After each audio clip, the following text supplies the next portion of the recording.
إن الله وملائكته يصلون على النبي يا أيها الذين آمنوا صلوا عليه وسلموا تسليما.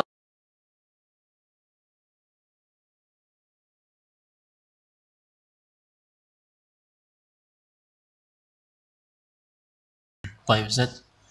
Kemudian pertanyaan dari Humairah Surabaya Ustaz. Assalamualaikum Ustaz. Ana pernah dengar di kajian kalau seorang istri dilarang untuk mendebat suaminya dan disuruh patuh dengan suami selama suami tidak menyuruh kepada kemungkaran. Bagaimana cara istri untuk berdamai dengan perintah tersebut Ustaz? Mengingat kadang feeling seorang istri lebih kuat dibanding suami. Pertama, si istri itu wajib mentaati suami ketika perintah itu baik. Wa in umira bi maksiatin fala sam'a wala ta'ah. Itu dalam hatinya. Kalau diperintah maksiat tidak boleh kita mentaati, tidak boleh mendengarkan, tidak boleh mentaati. Yang nomor dua, perintah suami ini seandainya si istri tidak mampu menyampaikan udhurnya. Jadi kita jangan berlagak bermusuhan dulu. Ketika diperintah bismillah. Karena seorang suami yang baik merintah istri itu untuk kebaikan istri pula. Terkadang manusia itu punya hawa nafsu, maunya menang sendiri. Kalau menang sendiri cerai, jadinya tercerai. Jadi kita ini wajib wa ta'at ba'laha, itu loh hadisnya. Maka wanita yang mendapatkan surga oleh Allah Ta'ala di antaranya wa ta'at ba'la, mentaati suaminya ketika suami itu memerintah yang baik. Terkadang hawa nafsu itu lain, disuruh mengambil, coba ambilkan. Suami mengambilkan itu air itu di situ. Tapi sedia, kamu ambil sendiri. Itu sudah panas hatinya seorang suami. Makanya perlunya suami ini sering menasihati istri dalam hal yang baik. Terutama yaitu dalam masalah rumah tangga. Istausu bin nisa'i khaira. Atau datang kepada orang punya ilmu, minta nasihat, kewajiban istrinya apa, kewajiban suami apa. Itu insya Allah itu menjadi solusi yang baik. Terjadinya pertengkaran dalam rumah tangga itu satu karena kebodohan. Yang nomor dua karena mengikuti hawa nafsu. Ya masing-masing ingin berpihak pada hawa nafsunya sendiri. Sehingga kalau terjadi perceraian itu yang rugi adalah wanita. Sekarang berapa banyak jumlah wanita yang menjadi janda.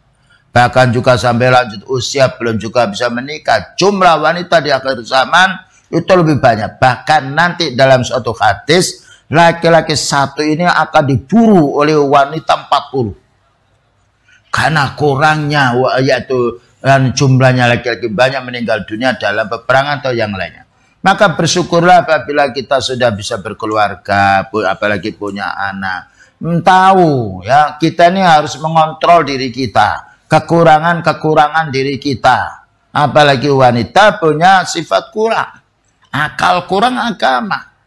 Apabila dia itu tahu keadaan kekurangannya, mesti dia bagaimana hendaknya minta nasihat kepada si suami. Demikian juga suami harus mengetahui bahwa istriku ini dikatakan oleh beliau adalah kurang agamanya dan suka mencaci, suka mengolok-olok suami. Itu sudah pernah ketika Rasulullah Sallallahu Alaihi Wasallam yaitu sholat id datang, yaitu kepada jamaah dari jamaah wanita ini belakang itu. Apa katanya? Tasaddaqna. Wahai wanita, sukalah kamu bersedekah, sukalah bersedekah. Fa inni uritukunna min ahlin nar aksar min ahlin nar. Saya ini diperlihatkan oleh Allah Ta'ala penduduk neraka itu paling banyak wanita. Jawabnya wanita, bukan marah. Wa fima ya Rasulullah. Kenapa? Takfurnal asira. Ya. Takfurnal asira. Kamu itu banyak ingkar terhadap kebaikan suami. Wa taksurnal lakna.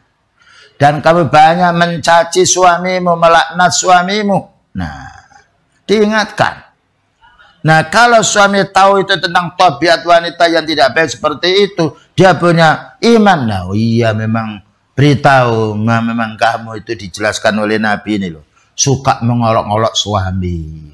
dan suka tidak berterima kasih kepada suami. Saya harus sabar.